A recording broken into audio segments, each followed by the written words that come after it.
Hello, welcome to HatTrick. This is our best of 2023 special episode. It's the third year in a row that we have compiled three of our favorite topics from across the entire catalog of the year to build you a compilation episode where we've got, a couple topics, each of us picking one that we felt really encapsulated what the year was about or what we felt was really great about the show this year.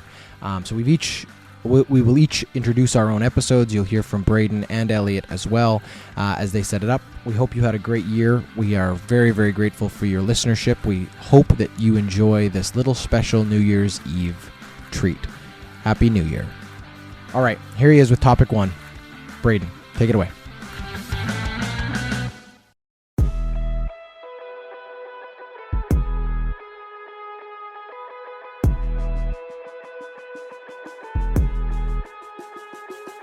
All right, the first topic is right off of the episode, Two Optimists and a Grump, and that is exactly what you hear here in the first topic, us all talking about the Oilers. Often we have very similar things to say, and in this episode, there was an array of options in which the Oilers could go with how their season started. I guess we'll pick up where most people would expect us to pick up, which is with the Edmonton Oilers. Not particularly a pleasant start to the season if you're an Oilers fan. Lots of hype, lots of expectation, and so far very little to show for it. A terrible 2-9-1 record, and a hockey team that just looks an absolute shambles right now. It can't seem to just cannot seem to get a full 60 minutes to go for them. They came out a night ago. We're recording this Tuesday, so yesterday they came out here in Vancouver and had one of the most puck possession dominant periods I have seen in the NHL in a very long time. For at least the first 15 minutes of that hockey game, absolutely took it to the Canucks in their offensive zone. High scoring chances, lots of quality shots on goal, but they come away from it with one goal. And by the end of the same period, we are down 3-1. And that, if that doesn't sum up how it's gone so far, I don't know what it is. No matter how hard they work right now, no matter what they do right, no matter how quickly they start, all of those things that you look for in a team that's trying to dig themselves out of a funk, they just cannot seem to get that egg to crack for them. They can't get it to come together. It's simple, frustrating little mistakes. I believe Connor McDavid said it the other night after the loss to Dallas, it's death by 1,000 cuts. For you, Elliot, watching this team, obviously I'm sort of burying the lead here a little bit in the fact that Jack Campbell was obviously put on waivers with the purpose of being reassigned to Bakersfield today. We can talk about that in a second. But for you, watching these games early through the frustration, what are you seeing? And do you think this is something that is structurally flawed or something right now that does have there's still hope for this to somehow get corrected? It's a good question. I'm seeing a team that doesn't have a lot of confidence. That would be the first thing I'd say. I mean, I think what we've seen is when the Oilers don't bend, they just straight up break. And that's what you've seen in every one of those games. Even describing that first period as you did against Vancouver, like it was dominant, controlling. They scored a goal. They even got a timely save. And then they let one in, and then they let another one in, and they let another one in. And it just seems like this is a team that cannot handle difficult situations at this point. And I think a lot of this has to do with the hype that was going into this season and the expectations that we all had and they had of themselves. And that has not come to fruition. Starting this season 8-0 is probably a big piece of that as well too. And so I don't know if I knew whether it was structural or if it was some other thing. I'm making a lot of money as the coach of the Edmonton Oilers right now. I don't know what it is. I don't think anyone knows what it is. But what I see is a team that lacks a lot of confidence.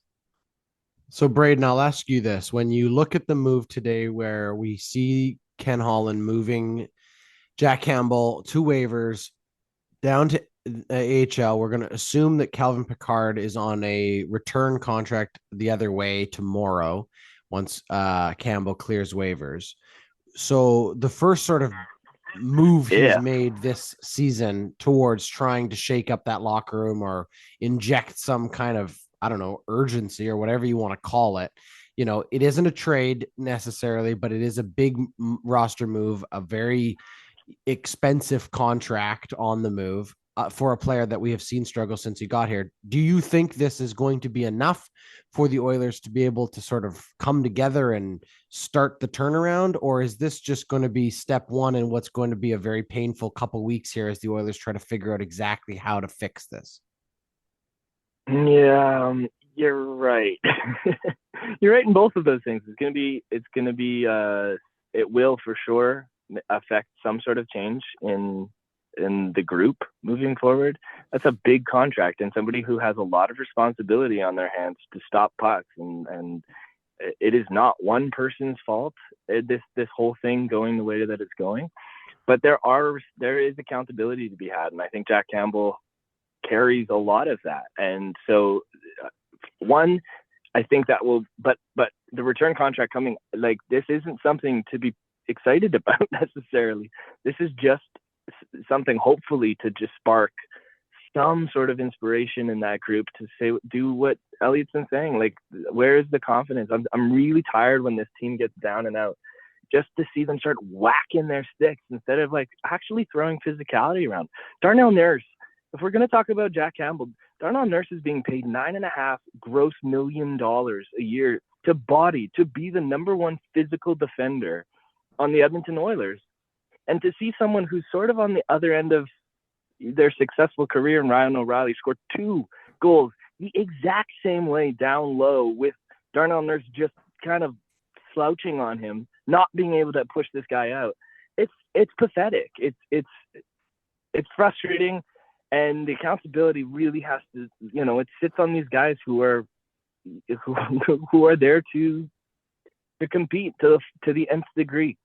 Okay, but let's talk about accountability for a second. So you're right. You can point your fingers at a couple of different people, obviously, and certainly, with the contract hanging around his neck, Darnell Nurse is definitely on the same level as Jack Campbell in terms of not earning what he is being paid. But there is a player out there right now for whom accountability seems to have been lacking recently, and I'm like, no more obviously than the egregious mistake, and again it's a pattern for Evan Bouchard, where we are watching a player who is trying too hard to play the offensive part of his game, prioritize that over the defensive part of his game. When he has a D in front of his name on the roster, he plays defense. That has to be priority number one. And the challenge here, and this is, I guess, the question is there not also some responsibility here for Jay Woodcroft and for this management team to recognize that you have put your team in a position where your coach cannot, or is choosing not to, hold players accountable? If the only carrot and stick part of this is ice time,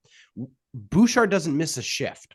Not a single shift. And I don't mean you bench him for the rest of the game, or you take him out of the roster, or you put him on waivers. I'm not saying that, because you don't have the bodies right now. You don't have and you don't have a guy who's space going to do the same kind of accountability, though. Like, you're talking about the defense and the way that they have a D in front of them.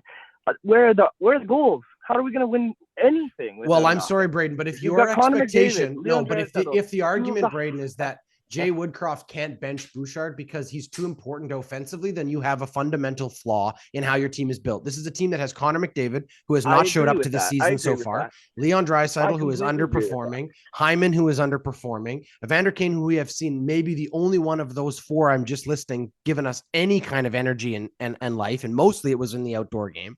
We've got Warren Fogle, who I would argue is the hardest working forward we have had. If that is 5 players deep to get there, Evan Bouchard should be sitting on the bench for at least 2 or 3 shifts after that mistake, because that is absolutely and utterly unacceptable in the NHL. Vincent for any Desharnais defenseman to be doing on that. his own goal. But at least his stick is in the game, Braden, because he's playing defense. So I don't blame Desharnais for that. The issue.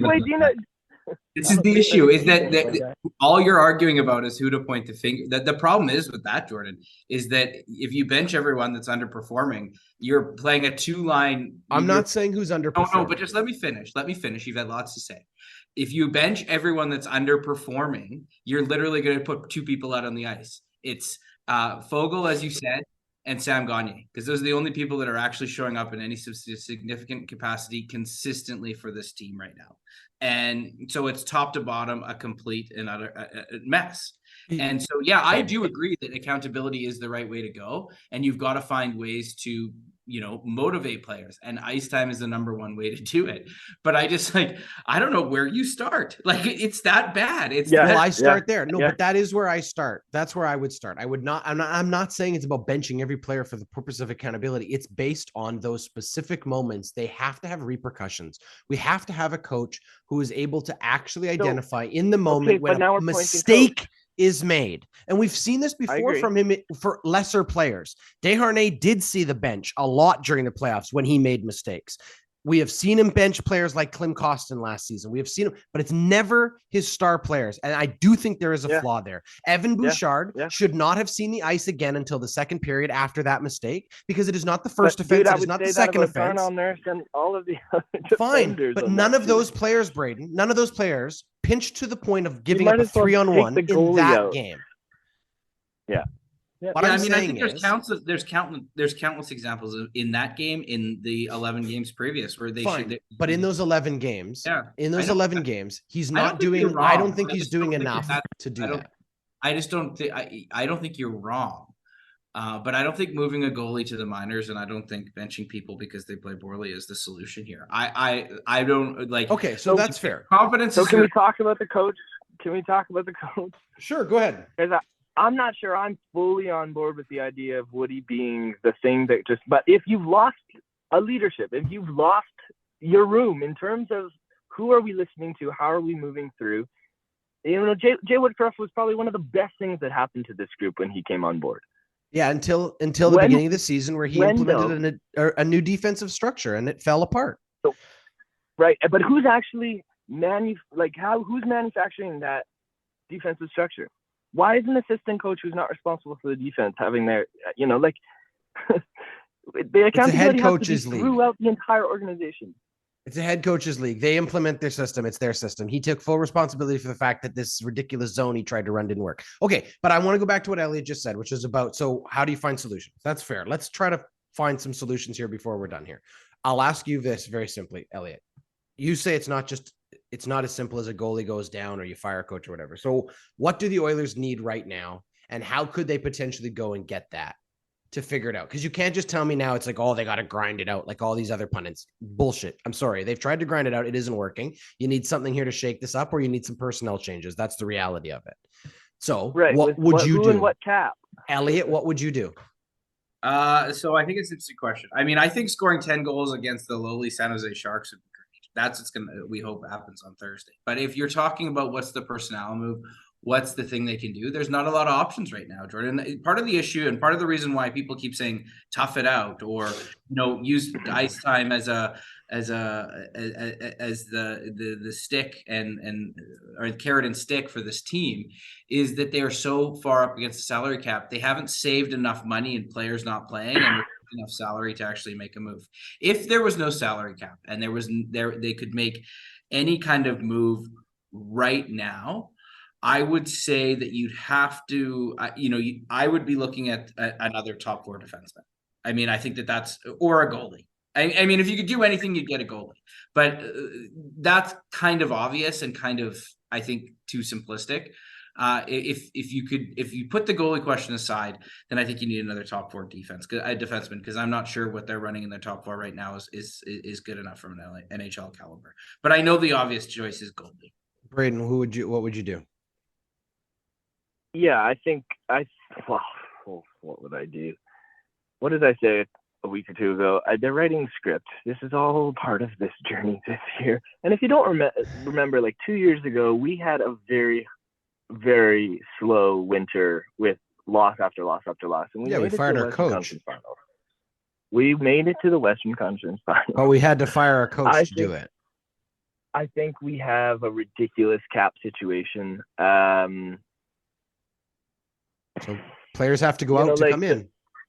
Well, yeah, the injection of a Klim Kostin last year, right to start, was really satisfying. So if there was a way to flip some sort of prospect, for somebody who can actually come out and be a You guys an are, I'm impact sorry, player on the ice. I can't do this anymore. This is ridiculous. You guys are looking at a hockey team that can barely make it out of the first 5 minutes of a hockey game without So being I'm looking completely for- and utterly devastated. Elliot makes the joke they might score 10 goals on San Jose. Yeah. Or they could be the first team that the worst team in the history of the NHL beats. I'm sorry. The Edmonton Oilers right now are broken. By and claiming not, their goaltender. Watch that. Watch the San Jose Sharks claim. So Jack let me Campbell fix it. off I will tell you waivers. how you fix it, and you're not going to like Shutout it. against us. You start moving pieces out of there. Okay. So That's what pieces, I just said, Jordan. You just said we're not going to do no, that. you didn't. You went around it. Oh, you got to move a small prospect here. You got to move a piece there. Evan Bouchard is the first player I trade, and I trade him for UC Soros. That's the first move I do. Or I go and I make a deal where I get Campbell's cap moved to a team that knows they're not going to win. Maybe, I don't know, the Anaheim Ducks right now, who have a veteran goalie who you could be moving in. Or I go and I move a smaller piece to start. I go and get someone like Jake Allen.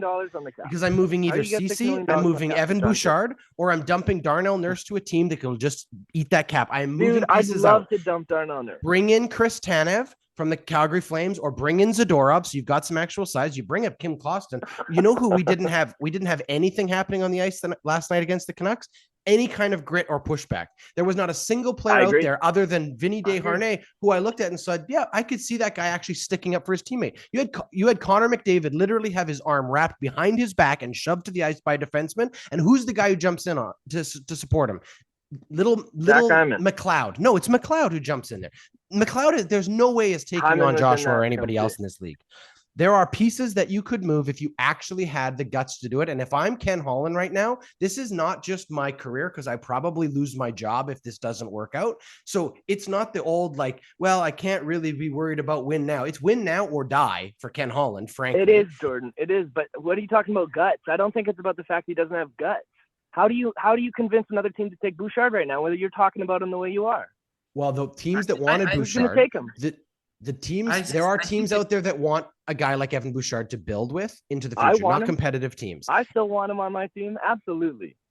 All I'll say is the deal I regret moving right now, when you look at it, right now, if you could have one do-over from last year, Evan Bouchard is the piece you move for Ekholm, and you keep Tyson Barrie because he played defense. At least he knew how to play defense. I don't know. I think Evan. Yeah, I see. Like, I think if you want to make a splashy move, Bouchard is probably the obvious one. I mean, that really I think they're already shorthanded on defense, and you're getting a weak defense. You started the year with Broberg. And so I think that would be something that I would have considered. I mean, it's not a bad idea. I just what I'd say is, like, I still think it's too early, guys. It's 11 games. I know it's been brutal, but it's 11 games. If you start to think about the series in stretches of like 8-10 game stints, they've just started their second 10-game stint.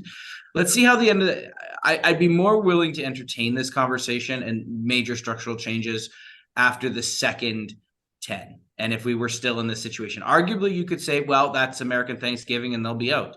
And that might be the case.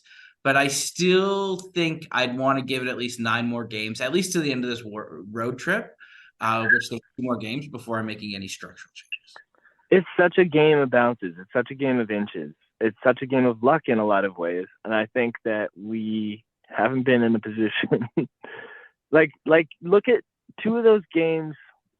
What was the last 2 games? Like, we dominated. We really did dominate the game, but did not come out with a win. 2 of the games that we won, and then 4 of them, they just did not show up at all. Yeah, they certainly did not. I mean, I think you're right, Elliot. It's still early, but we're talking about a team that's going to have to lose. Like, they're getting to the point where the math just starts getting really, really difficult. When you look at the teams and the records that were needed to get even into the playoffs last year, we're talking about teams that had to be upwards of 10 games over 500 to be safe. And we're talking about a team where if their threshold is, let's say, 41, 42 wins right now, then they're going to have to go on a streak here where they've got multiple months where they're losing less than two games a month. And they are going to end up in a situation where, like, 12 wins from now, and you're almost all the way to the point where they're at the loss total they had from last year. Like, you're really, really flirting as time continues to tick. And the bigger piece is, I don't see the signs right now of this turning. That's more stressful to me. Braden, you're right. They played okay for parts of hockey games, but I have yet to see the Edmonton Oilers, even in the Heritage Classic, which I would argue was their best game. Even in that game, I have yet to see them play a full solid 60 minutes where they looked like they were always on the same page moving forward. Hasn't happened yet. And that's scary when you're already almost a quarter of the way through the season. Let's leave it there.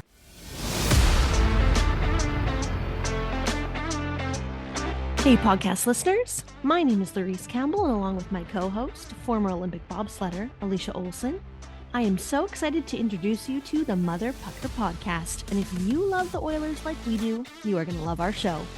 It's just two gals who aren't afraid to drop the gloves and throw some hot takes about the boys in blue and orange. Whether you're a massive hockey fan like us or just looking for some new voices talking about the Oilers' blue line, or lack thereof, we promise the show is for you. So subscribe now and tell your friends. It's time for the Mother Pucker podcast.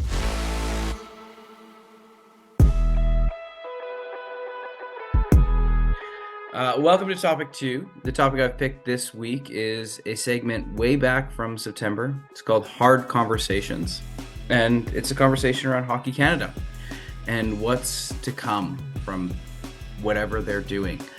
It's why I enjoy doing this work. It's why I enjoy working with these two people and pushing boundaries and exploring difficult things. A lot of times we're having a lot of fun on here, but our role is to also drive conversation. And there are problems in hockey, and they start at the top. And this topic is all about that. Thanks for listening. Let's talk hockey for a second. Now, not the hockey that I'm sure anyone here is really hoping we're going to get to. We will get there soon. Yes, Connor McDavid and the Edmonton Oilers have come back early. Yes, they are on the ice. Yes, there's a lot of hope and optimism in that city as well about what that could mean. I think they're putting the rest of the NHL on notice. They are definitely going to be the hardest working group this season. But we're not going to talk about that. We're going to go down the QE2 to Calgary. Calgary played host this weekend to a very important summit hosted by Hockey Canada. That included delegates from across the CHL, across minor hockey, throughout the Hockey Canada organization, but also from the AHL, the NHL, the IIHF, and other hockey-related organizations across the North America and in fact, the globe, to come together and have a conversation around toxic masculinity, around some of the rape culture and issues that have clearly become the most pressing issue for Hockey Canada in recent years. We've talked a lot about it on this show. The summit was called the Beyond the Board Summit. It was designed to be an open conversation with several different speakers from different perspectives to try to open up some difficult conversations. Catherine Henderson, who is now the new CEO of Hockey Canada, basically called this summit together with the hope of culture change, both for the organization and indeed the sport at large. She felt it was really an important piece to examine toxic masculinity in elite men's hockey as a root cause of racism, sexism, homophobia, and discrimination in the sport. She said on Saturday, and I quote, "It was a very eye-opening to see how many people were willing to put their mistakes on the table, to be vulnerable about things that maybe they're not proud of in the past," end quote. So hopefully, and we I've said this many times, we're always hopeful for change to happen. But for change to happen, there have to be willing participants, and there have to be organizations that are willing to do exactly what she's suggesting is happening here, which is to look themselves in the mirror and really, truly deal with the really dark and ugly parts of these issues. Because if it's all about protecting the shield and protecting the brand and protecting all of those things, no change is ever going to actually happen. So I'll ask you this, Elliot, and I've asked you this before, I believe, on this show. How optimistic are you that Hockey Canada, through this event and through the work that they're clearly attempting to do, is capable of significant and meaningful change? I do remember you asking this question. I don't remember where I stood before. Very likely was very low. I don't know that this event does all that much to change my perspective on that. But it is certainly a step, and I'll say a small step in the right direction. So like 3 out of 10. moving up from a 2 out of 10 or maybe a 1 out of 10 I was feeling, previous to this. I think Hockey Canada has certainly got its ass kicked publicly by the Prime Minister, sports journalists, people around the country on a number of different fronts. But I'm not convinced that that butt kicking has resonated in the way that it needed to. It's going to take a lot of these events. It's going to take a lot of these open dialogues, open conversations to inform a good process, which is what they need now. Is they need to start looking at what does the process look like to reformation in this league and in this organization.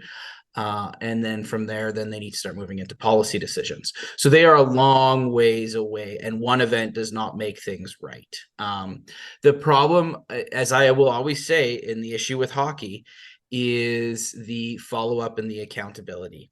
And these are the types of events that do a good job of, having, generating conversation from various media people, you and I included.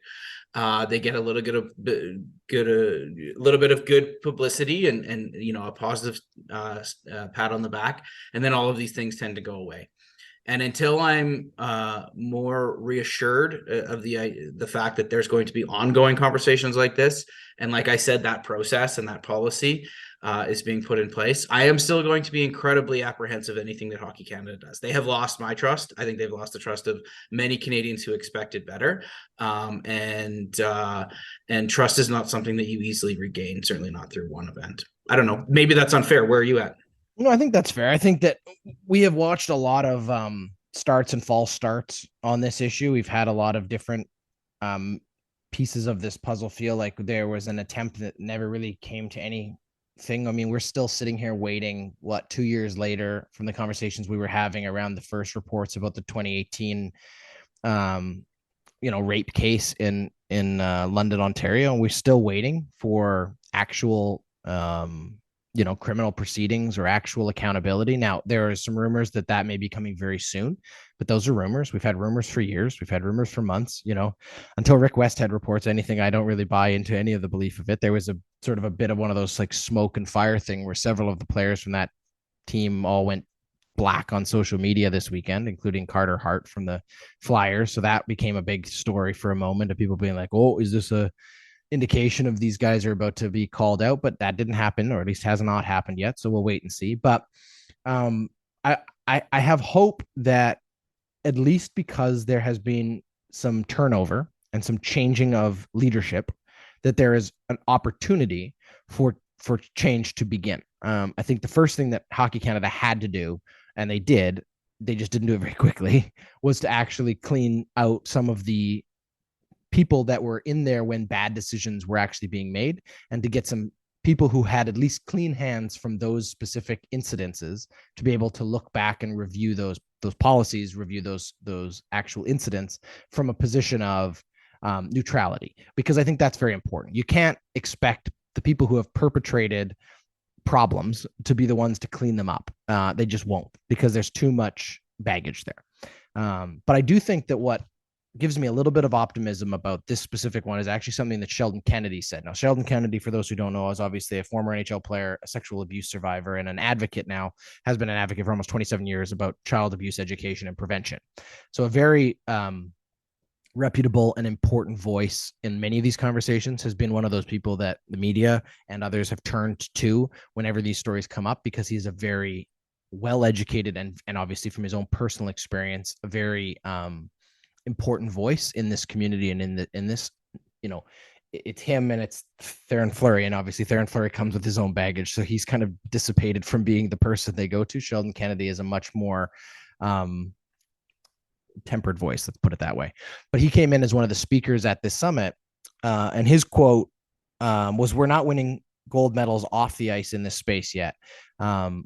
We need to learn from others. We need to deliver. And that's the number one and most important thing." He also said, and this is not a specific quote, I'm sort of ad-libbing here, but he also said, all these organizations under the hockey umbrella, they have to communicate and they have to work together in a better way. The analogy he gave was, imagine you have a team of forwards, defensemen, and goaltenders, as well as coaches, all staying in different hotels and then all plotting their own strategies and trying to win a road game. It doesn't work. All of those different groups have to come together in one place and actually develop strategies together.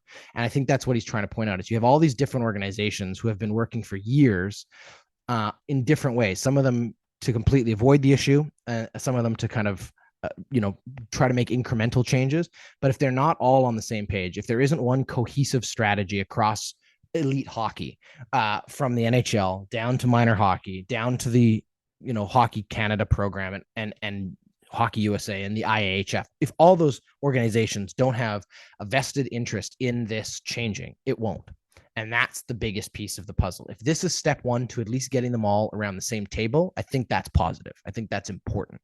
Do I think that one summit solves the problem? No. Do I think they're going to walk out of this summit with like a policy handbook that's just going to cure the problem? No. But it's the beginning of how do we talk about these things? How do we address these things? How do we deal with and keep the lines of communication open about these things when they occur, as opposed to the old model, which was silo, silo, silo, silo. And I think that is, for me, a good first step. Yeah, I think that's really well articulated, Jordan. I mean, I think it's incumbent on you and I and Braden and others in the media, Rick Westhead, who, I'm not going to tell him what to do. That guy's amazing.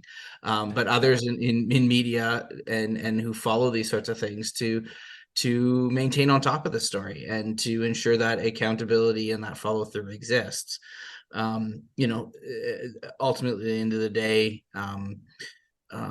that's the only thing that's going to keep this organization on track. But there are a lot of eyes watching it right now, and my hope is that at least that stays the same. Yeah, I think that's fair. No formal outcomes resulted in this summary, is what Hockey Canada basically said. They didn't come out with some kind of series of strategies to actually tackle anything specific. This was sort of an initiation conversation, but they intend to continue to have these and to schedule them in a more regular fashion, and that all parties involved seemed to agree on that. At least I'll give you one more Henderson quote. Again, the CEO of Hockey Canada, quoting, "I'm not sure I can give you a journey map or a project plan right now.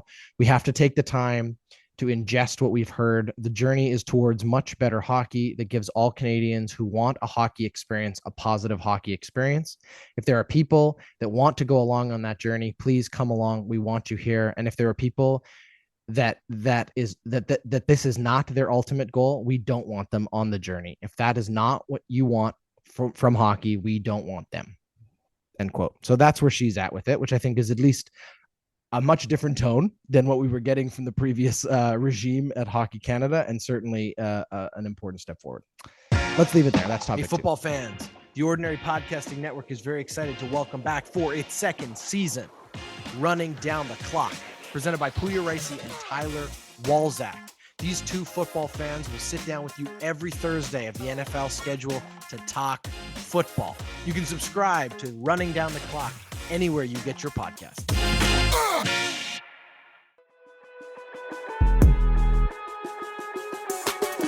All right, well, that just leaves me here with topic 3.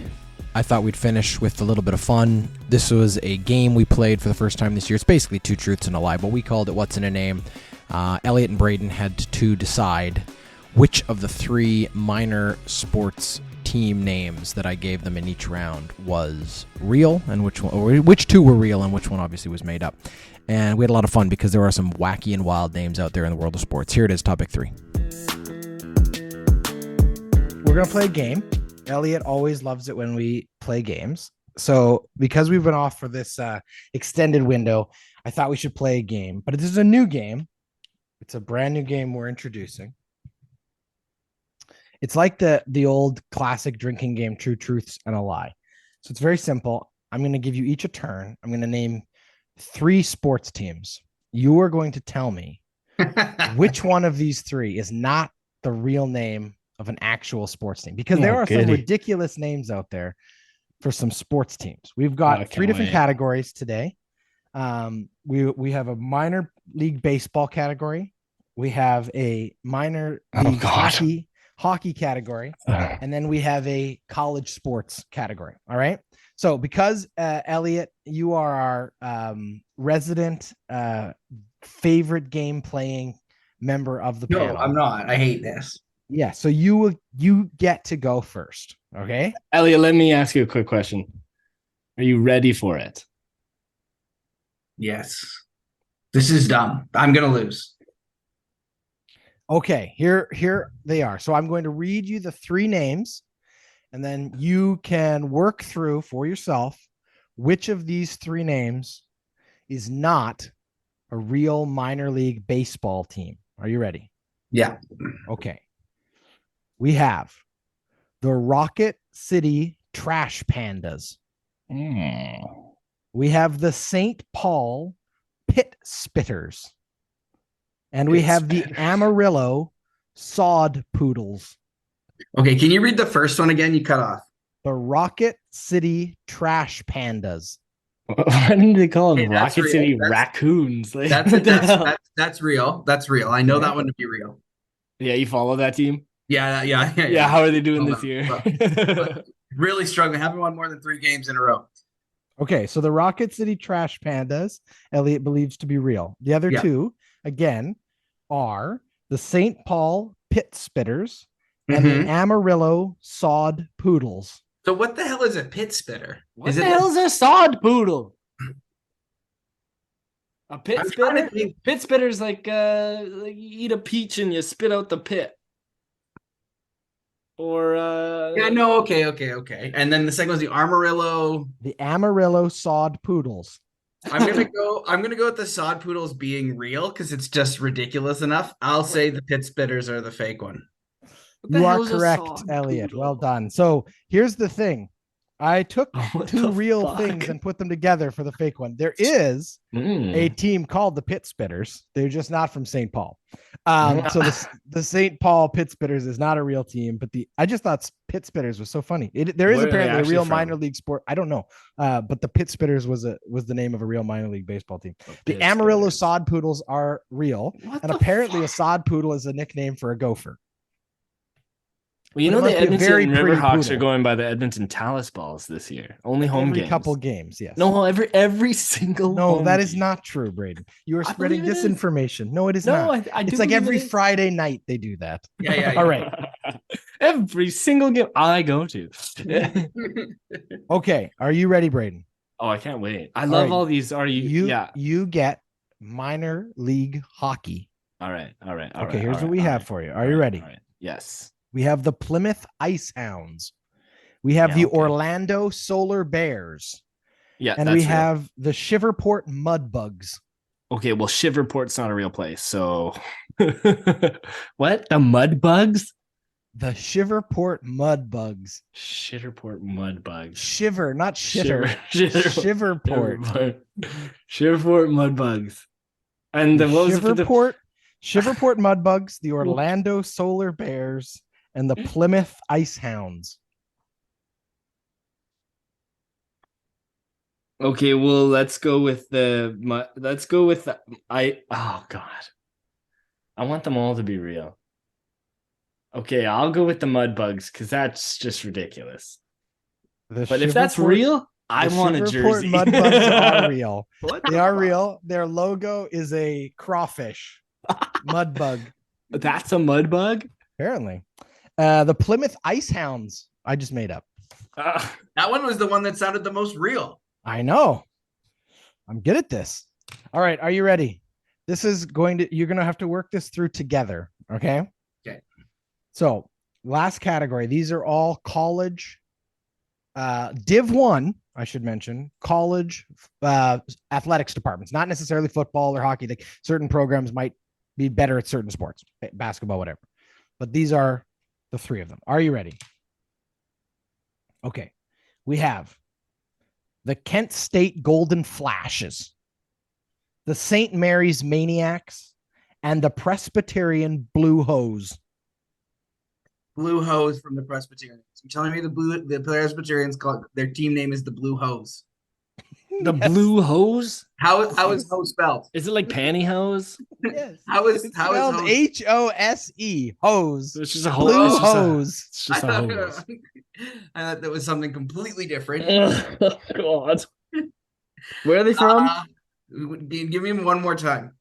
Yeah. What's the origin? Okay, we have the Kent State Golden Flashes, the St. Mary's Maniacs, and the Presbyterian Blue Hose. I feel like Kent State is It's gotta be something. Kent State because I think Yeah. Kent State. Wait, this isn't even mine. Good luck, buddy. No. This is both of you Doing working it out together. This is the last category. I'm think pretty it's sure Kent Kent State State. has a different team name. That's what I was thinking too. That's why I Yeah. was going to go with Kent State. Yeah. What's the second one again? The Kent State, Mudbuggers. the St. Mary's Maniacs. St. Mary's Maniacs. That's probably that checks. That's Well, fine. hold on a second. That's a Catholic school called the Maniacs. Well, and you've also got the Presbyterian Blue Hose, so I wouldn't be putting too much weight on that. So none of them are real. One of geez. them is not real. Two of them I think are we should go with Kent 100% State. real. Yeah, I think we let's go should with go Kent with State. Yeah. Ding, Kent ding, State ding. is 100% real. Oh, man. No. The Kent State Golden Flashes. Golden flashers. Flashes. Oh, goodness gracious. Okay, let's narrow this thing Presbyterian down now. Blue Hose. Not Is real. 100% real. What the heck? I made up St. Mary's Maniacs. Yeah, see that I did The check out. Presbyterian Blue Hose You know, we has to be should one have of the started strangest names of anything I've ever heard in my life. Yeah. I just want to know what type of hose are we referring to? Like garden hose or pantyhose Well, or what's the logo? I don't know. I just have the name in front of me. A You'll have to blue Google hose. it at home It's just and be a careful hose how you wrapped spell up it. on the- I'll give you Oh, a that was a close good runner one. up. This almost made the list, but I took it off once I found the Kent State Golden Flashes because I knew it would trick you. I was going to go with the Delaware Fighting Blue Hens. Oh, wow. Blue hens. All right. So that is our new Wait, game is that it? called. Yeah, that's it. Oh, That's all I man, there's got. so many good ones. Like I know. the Santa Cruz Hey, banana Braden, we slugs. have another game. What about the We Carolina can play this dancing game disco again. turkeys or I whatever? like this game more than other games. Okay, we can play this game again. That's not a high It needs standard. a name. Maybe we'll Yeah, throw that yeah. out to our listeners. Yeah, Help us maybe, name this game. It can't just be two truths and a lie. It's got to Well, be you something kept else. saying, "Are you ready for it?" Which is another Taylor Swift song. Very good. Very good. All right, there you have it. That is the best of 2023. We want to thank you all for listening. We really do appreciate all of the support we've gotten throughout the years. This is year 3 of this show. We've done over 100 episodes. We celebrated our 100th episode back in the spring. We are hopeful that 2024 will bring us more great conversations, more great podcast episodes for you, the listeners. We really appreciate your support. If you haven't already, please subscribe. If you'd like to learn more about this show or any of the shows across the Ordinary Podcasting Network, please visit our website, www.ordinarypodcasts.com. There's lots more shows. They're all coming out this week. We've got a brand new episode of the Ellipses Thinking podcast to start off the new year for you. That'll be out on Friday. And obviously Tyler and Puya every week of the regular season of the NFL schedule have Running Down the Clock on Thursday, so check that out wherever you get your podcasts. The Mother Pucker podcast will return in the new year for more Oilers-centric content. Riz and Reese will be bringing you all of that, so lots to look forward to in the new year. We hope that you and your family enjoy the holidays, and we will talk to you soon. That was HatTrick.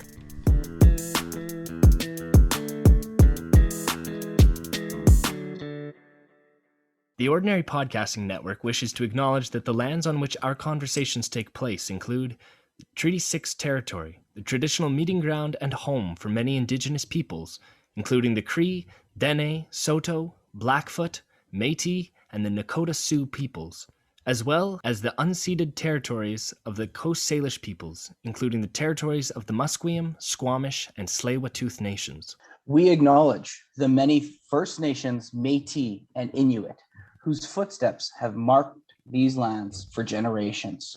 And we extend our appreciation for the opportunity to live, create, and share stories on these territories. The Ordinary Podcasting Network intends to engage in conversations and dialogue which acknowledge that reconciliation is not a destination, but a journey, and that we remain committed to practicing our craft in a decolonized space.